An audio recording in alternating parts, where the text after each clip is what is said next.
Olá, meu nome é Débora Teodoro Carrijo, eu sou residente de ginecologia e obstetrícia do Hospital das Clínicas da UFG e hoje eu vou apresentar a aula sobre sangramento uterino anormal, causas não estruturais, sob orientação do Dr. Gilberto de Matos Filho e Dr. José Miguel de Deus. Esse aqui será o roteiro da nossa aula, começando pelas definições, em seguida pelas causas, causas não estruturais, diagnóstico, tratamento e, por fim, o artigo para correlacionar com a aula. Então, iniciando pelas definições, para a gente entender o sangramento uterino anormal, precisamos primeiramente entender o que é o sangramento uterino normal, que é aquele sangramento com ciclos definidos, com intervalos de 24 a 38 dias, duração de até 8 dias e volume entre 5 a 80 ml. Já o sangramento uterino anormal é o sangramento que foge desse padrão em volume, regularidade ou frequência, presente na maior parte dos últimos 6 meses. A FIGO também define o sangramento uterino anormal agudo em um episódio de sangramento excessivo, que é de quantidade suficiente para a necessidade de uma intervenção imediata para evitar uma maior perda sanguínea.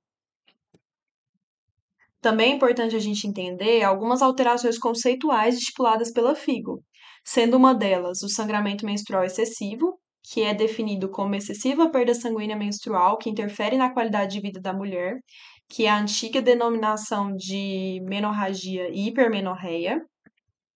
Outro conceito é o sangramento intermenstrual, que é o sangramento entre as menstruações previstas, podendo ocorrer aleatoriamente no decorrer do ciclo ou previsivelmente no começo, meio ou final do ciclo, que é a antiga denominação de metrorragia. Além disso, temos também os spottings, que são manchas menstruais em pacientes em uso de medicação hormonal. Agora vamos abordar sobre as causas.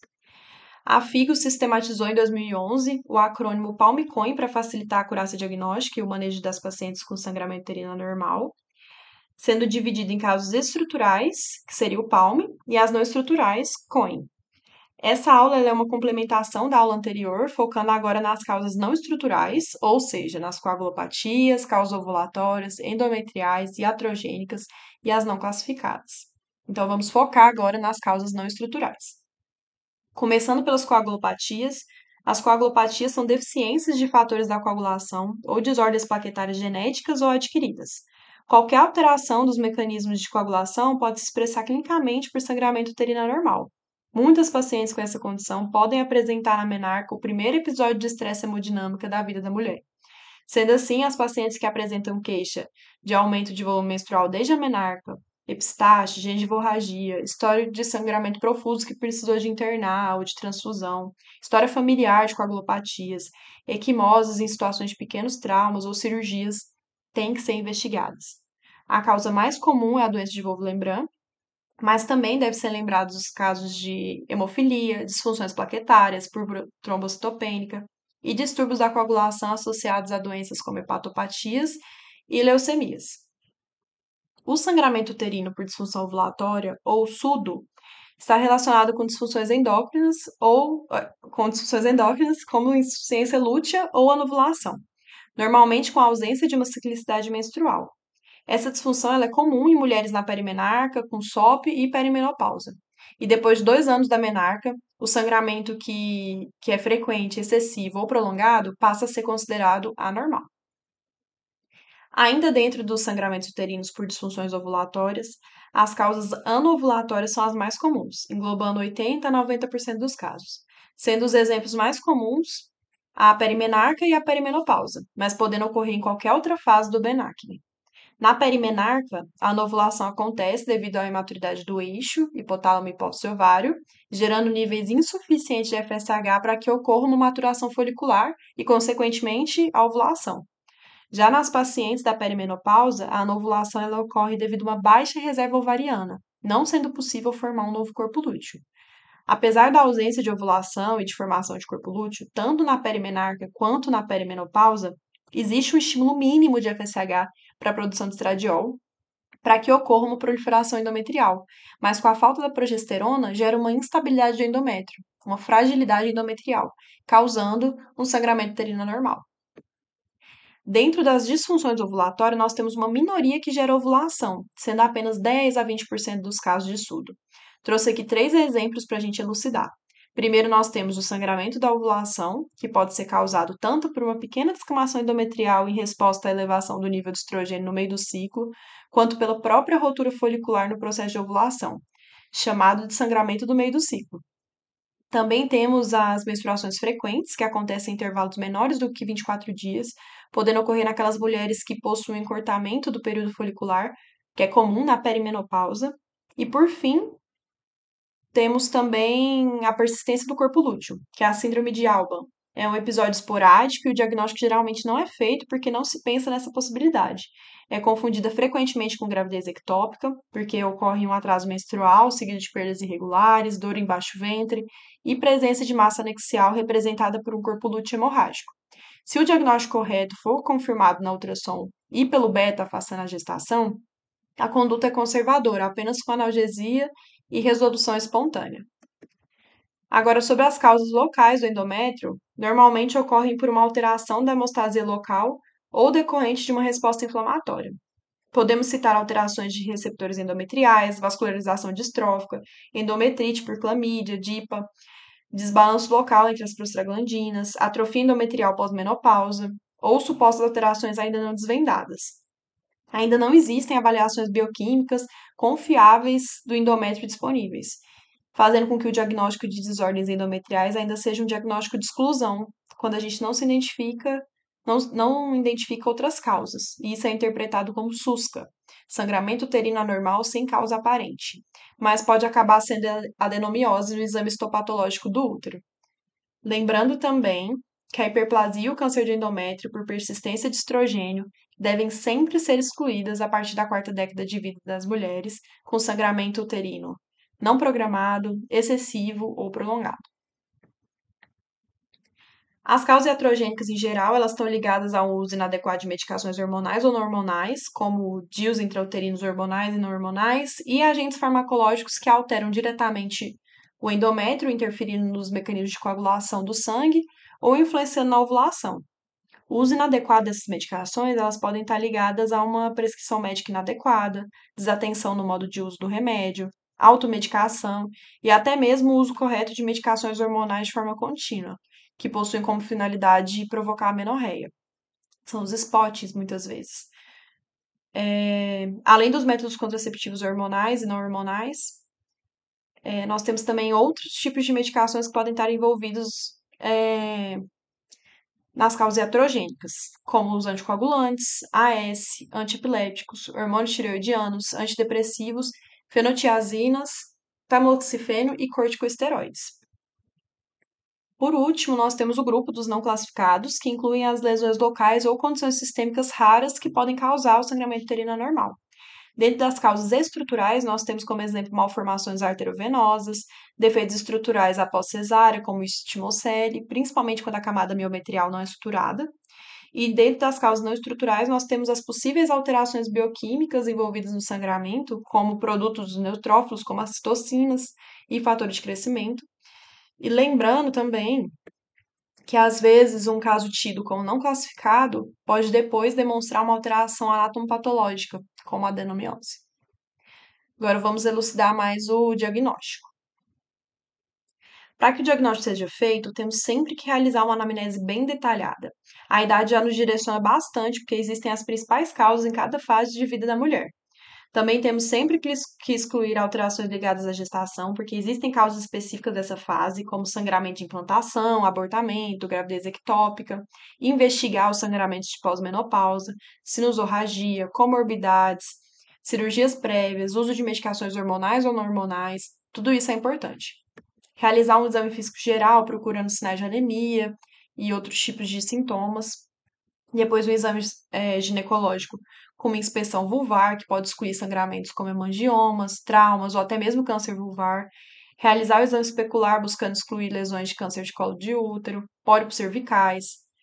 Realizar o toque bimanual, que muitas vezes evidencia miomas uterinos, malignidades, aumento do volume uterino, como no caso das adenomioses. Exames laboratoriais como hemograma e ferritina podem quantificar a repercussão hemodinâmica do sangramento, beta-HCG para a gente descartar as causas gestacionais, e outros exames quando a gente pensa em outras causas sistêmicas, como coagulopatias, hipotireoidismo, hiperprolactinemia. insuficiência hepática. Dentro dos exames complementares importantes, nós temos a ultrassonografia transvaginal, que serve para descartar as causas estruturais. E diante da suspeita de lesões focais, a gente pode complementar a investigação com esteroscopia e biópsia de endométrio. A biópsia endometrial, ela pode ser indicada sem evidência de lesão estrutural e com espessamento do endométrio, principalmente em pacientes obesos acima de 45 anos, ou na presença de fatores de risco para câncer de endométrio, além também dos casos de sangramento uterino anormal persistente com falha terapêutica e dúvida diagnóstica. Agora vamos falar sobre o tratamento. O tratamento das coagulopatias, ele é feito em conjunto com o hematologista, já que a propedêutica dessas patologias, elas exigem um especialista. As causas o tratamento das causas ovulatórias, elas entram no esquema de tratamento do SUDO, que será abordado mais para frente. Assim como o tratamento também das causas endometriais ou SUSCA, também será abordado adiante. Dentro das causas iatrogênicas, será necessário a gente corrigir a posologia das medicações ou até mesmo suspendê-las. Já nas não classificadas, é necessário a gente individualizar cada causa. Por exemplo, a saculação isquímica, a gente pode tentar uma amenorreia hormonal, endometrectomia e, eventualmente, uma histerectomia. Já as fístulas arteriovenosas, elas são conduzidas igual no SUSCA. Paciente com sangramento uterino por disfunção ovulatória, normalmente elas possuem uma dificuldade de ciclar efetivamente, podendo ter ciclos anovulatórios irregulares. E para isso, o progestágeno cíclico ele é uma boa opção se a questão for apenas sudo, sem nenhuma outra particularidade. O progestágeno deve ser usado de 10 a 14 dias por mês, por pelo menos 6 meses, para a contenção do sangramento. O norestesterona de 10 miligramas é o progestágeno mais potente e menos dispendicioso. Outra alternativa é o uso do DIU com levonorgestrel, que provoca amenorreia em 80% dos casos ou redução do fluxo. O contraceptivo oral combinado está mais indicado em pacientes que desejam evitar a gestação ou que possuem sinais e sintomas de hiperandrogenismo. A terapia hormonal cíclica combinada ela é indicada para pacientes com sintomas climatéricos, como os fogachos. E o citrato de clomifeno, com ou sem metformina, ele é indicado para pacientes que possuem interesse em gestar. E para auxiliar o tratamento dos sinais e sintomas, nós temos os anti-inflamatórios hormonais, que eles reduzem até 30% a quantidade de sangramento, independente da causa. O ácido tranexâmico, que é um antifibrinolítico que pode ajudar na redução do fluxo quando as outras medidas não forem efetivas. Reposição de ferro ou eritrócitos, dependendo da repercussão hemodinâmica e da situação laboratorial. Em últimos casos, a endometrectomia e histerectomia. Já no tratamento do SUDA, por fim, possui algumas opções para a gente tentar conter o excesso de sangramento, iniciando pelo anticoncepcional cíclico ou de forma contínua. Também temos como opção o progestágeno contínuo em baixa dose na tentativa de amenorreia, mas com risco de provocação de spottings. O DIU de levonorgestrel, para atuar diretamente sobre a camada endometrial. E em seguida, nós temos como opções adjuvantes o uso de anti-inflamatório hormonal e o ácido tranexâmico na tentativa de redução inicial desse quadro de sangramento. A reposição de ferro e eritrócitos, se necessário, e se não houver nenhum resultado com as medidas anteriores, passar para a endometrectomia estereoscópica. O DIU de levonorgestrel e a endometrectomia, eles possuem resultados semelhantes na redução do sangramento e na qualidade de vida da mulher. E, em último caso, será necessária a esterectomia, que é a única medida definitiva do SUSCA. Agora vamos passar para o artigo. O artigo escolhido para correlacionar com a aula foi uma revisão sistemática publicada pela Revista Científica da Ordem dos Médicos em 2021, que tem como título Abnormal Uterine Bleeding in Adolescents, a Multidisciplinary Approach. O artigo defende que o protocolo multidisciplinar para investigação em adolescentes com sangramento menstrual excessivo pode reduzir o tempo de diagnóstico e melhorar os resultados dessa faixa etária. O artigo traz que o sangramento uterino anormal é a queixa mais comum que faz com que mulheres em idade reprodutiva procurem ajuda médica, sendo que a prevalência dessa condição é maior em adolescentes em comparação com adultos, mas ainda tem pouquíssimos estudos e propedêuticas para adolescentes, e o que costuma ser feito é generalizar os estudos em adultos para adolescentes. A causa mais comum de sangramento uterino anormal nessa fase é a anovulação devido à imaturidade do eixo, hipotálamo, hipófise e ovário. E a segunda causa mais comum são as coagulopatias, com foco para a doença de Wolff-Lembrun. E temos também outras causas menos frequentes, como SOP, causas relacionadas à gestação, IST, traumas, corpos estranhos e medicamentos. A malignidade ela é mais rara em adolescentes. Na avaliação, é extremamente necessária uma anamnese bem detalhada, desde menarca, ciclo menstrual, cerxarca, uso de medicações, comorbidades conhecidas, fatores de risco e contraindicações para uso de medicações hormonais, porque é o tratamento de primeira linha para adolescentes com sangramento uterino anormal. No exame físico, é necessário procurar sinais de anemia, descartar sangramento extrauterinos, como causas uretrais, anais, vulvares, avaliar sinais de hiperandrogenismo, petecas, equimoses, palpação da tireoide e realizar o especular e o toque bimanual em pacientes que são sexualmente ativas. O exame laboratorial ele é importante para a gente evitar a repercussão hemodinâmica, anemia, coagulopatias, falei evitar, né? Para a gente evidenciar a repercussão hemodinâmica, evidenciar a anemia, as coagulopatias, a investigação de outras causas sistêmicas também. O ultrassom ele serve para a gente descartar as causas estruturais, que são mais raras em adolescentes, de preferência transvaginal em pacientes que já são sexualmente ativas e suprapúbica nas outras, nas demais. A ressonância magnética ela vem para auxiliar nos casos em que em que os exames anteriores forem conclusivos, mas que mesmo assim mantém uma alta probabilidade de causa estrutural ou dúvida diagnóstica. O tratamento ele é dividido em agudo e crônico, sendo o foco do tratamento agudo a estabilidade da paciente e controle do sangramento. A hospitalização ela está indicada em adolescentes que tiverem anemia grave, com hemoglobina abaixo de 7, ou anemia moderada com hemoglobina entre 8 e 10, mas com sangramento ativo e estabilidade hemodinâmica, anemia sintomática, e aquelas pacientes com uma doença médica subjacente grave. Uma abordagem multidisciplinar incluindo ginecologia, pediatria, hematologia e medicina transfusional pode beneficiar muito o diagnóstico precoce e o manejo adequado das adolescentes. O sangramento uterino anormal agudo não requer uma intervenção imediata e o tratamento pode ser semelhante ao tratamento de longo prazo do sangramento uterino anormal agudo, que será abordado mais para frente. O tratamento, de forma geral, ele deve avaliar a necessidade de fluidos intravenosos e hemoderivados, dependendo da situação laboratorial e dos sinais clínicos da paciente.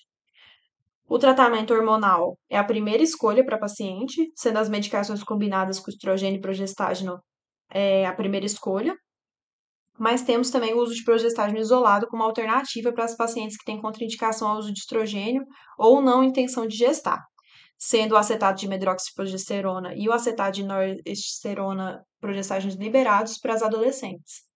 E temos também como alternativa o uso de estrogênio em pacientes que apresentam um endométrio muito fino, ficando instável e podendo provocar uma hemorragia ainda mais intensa. Nesse cenário, o uso de progestágeno isolado não vai conseguir controlar o sangramento e pode agravar o problema. Então, o uso temporário de altas doses de estrogênio é a melhor escolha para a gente restituir a parede endometrial, porque serve de base para a ação da progesterona e promove coagulação a nível capilar, ajudando na proliferação eficaz do endométrio. Nesse tipo de tratamento, deve sempre ser avaliado o risco-benefício em relação ao potencial de tromboembolismo naquela paciente. Podemos também fazer uso adjuvante de anti-inflamatórios em pacientes com sangramento leve e antifibrinolíticos como ácido tranexâmico em sangramento moderado a grave. E outra medicação que pode ser utilizada de maneira bem breve é o agonista de GnRH em casos graves de sangramento menstrual excessivos. Eles são eficazes no alívio temporário do quadro, mas possuem efeitos colaterais como sintomas vasomotores e perda de densidade óssea, que desencorajam o uso deles em adolescentes, com provável repercussão na vida adulta, mas ainda sem muito estudo sobre o seu uso nessa faixa etária. O artigo traz um algoritmo para manejo dessas pacientes com sangramento uterino anormal agudo, para facilitar o manejo de adolescentes, baseado na gravidade da anemia da paciente. Então, pacientes com hemoglobina normal, a gente deve apenas observar, podendo associar um anti-inflamatório para reduzir o fluxo. Já pacientes com anemia leve, hemoglobina de 10 a 12, a gente inicia um anticoncepcional oral combinado monofásico, que contém ali de 30 a 35 microgramas de etinoestradiol, administrando 2 vezes ao dia até o sangramento parar e depois diariamente até 21 dias. Como alternativa sem estrogênio, nós temos o uso isolado de progestágeno, de 5 a 10 miligramas por dia até o sangramento parar, e a gente pode associar um anti-inflamatório e suplementação de ferro também. Nas pacientes com anemia moderada, que é hemoglobina de 8 a 10, o tratamento de primeira linha também é o anticoncepcional oral combinado, com a mesma dosagem de estrogênio, mas com uma posologia inicial de 6 em 6 horas nos primeiros 2 dias, depois de 8 em 8 horas, depois de 12 em 12 horas e depois diariamente até 21 dias. Nesses casos, a gente recomenda o uso de antiemético em altas doses, e como alternativa ao anticoncepcional oral combinado, nós podemos usar o progestágeno isolado a cada 8 horas ou a cada 12 horas, até parar o sangramento e reduzir gradualmente até um comprimido por dia. O ácido tranexâmico ele pode ser uma opção em pacientes que recusam terapia hormonal e todas elas devem fazer suplementação de ferro. Já na anemia grave, deve considerar a realização de transfusão sanguínea. A terapia hormonal ela é semelhante à moderada, mas pode exigir inicialmente um comprimido a cada 4 horas, para tentar diminuir esse sangramento nas primeiras 24 a 36 horas. Se o sangramento diminuir significativamente, a gente vai reduzindo a dose, reduzindo essa frequência até o hematócrito ficar acima de 30%. A terapia com altas doses de estrogênios também é uma possibilidade, mas é importante a gente associar com progestágeno de 10 a 14 dias para a gente estabilizar o crescimento endometrial que está sendo estimulado pelo estrogênio. Associar sempre com um antiemético em alta dose. E também pode ser usado o progestágeno isolado em altas doses até a gente parar com o sangramento e reduzir nessa frequência. A associação com antifibrinolítico, ácido tranexâmico, se o sangramento persistir, pode ser necessário. E o acompanhamento conjunto com o hematologista ele é fundamental nesses casos para o melhor prognóstico do quadro. E por fim, a gente pode usar como última opção os análogos de NRH. As cirurgias elas também podem ser indicadas em casos refratários, dentro de 24 a 36 horas, ou em emergências com risco de vida. Tem sido sugerido em adolescentes a gente realizar inicialmente tamponamento mecânico com uma sonda de Foley, para a gente tentar controlar a hemorragia. A curetagem é raramente necessária em adolescentes.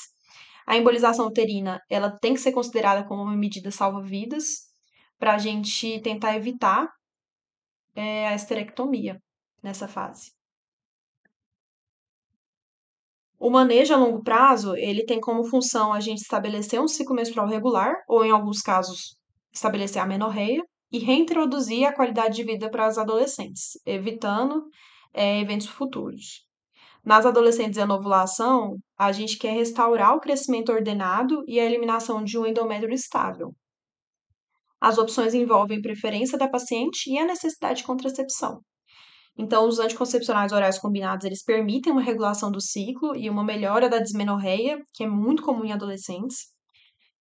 O anticoncepcional oral combinado monofásico, ele pode ser prescrito por 21 dias, seguidos de uma semana sem hormônio, para a gente permitir um sangramento de privação, ou pode ser usado de forma contínua, principalmente em pacientes anêmicas. Temos também os progestágenos orais contínuos e os LARCs. Os LARCs são ótimas opções para adolescentes, que é uma população que muitas vezes tem dificuldade de se adequar às vias orais regulares. As injeções elas levam a reduções significativas das perdas sanguíneas, resultando em até 50% em amenorreia e melhorando o quadro de anemia. O DIU de levonorgestrel ele é considerado um tratamento médico eficaz para o sangramento menstrual excessivo, causando diminuição da perda sanguínea em 86% dos casos após 3 meses e 97% após um ano. Isso ilustra a segurança em meninas adolescentes, sendo uma das opções de primeira linha. E para as pacientes que não precisam de contracepção, pode ser utilizado os progestágenos durante os primeiros 10 dias de cada mês. A suplementação de ferro a gente faz até a estabilização da ferritina. E para concluir, o artigo conclui que uma abordagem multidisciplinar e protocolos padrão para investigação melhoram o tempo de diagnóstico e controle de sangramento, o que pode reduzir o seu impacto físico e psicológico em mulheres jovens. e também que são necessários futuros estudos prospectivos sobre a eficácia e segurança dos tratamentos em adolescentes, bem como protocolos padronizados, já que a gente tem uma escassez de estudo em cima dessa faixa etária. Essas foram as referências da aula. Muito obrigada.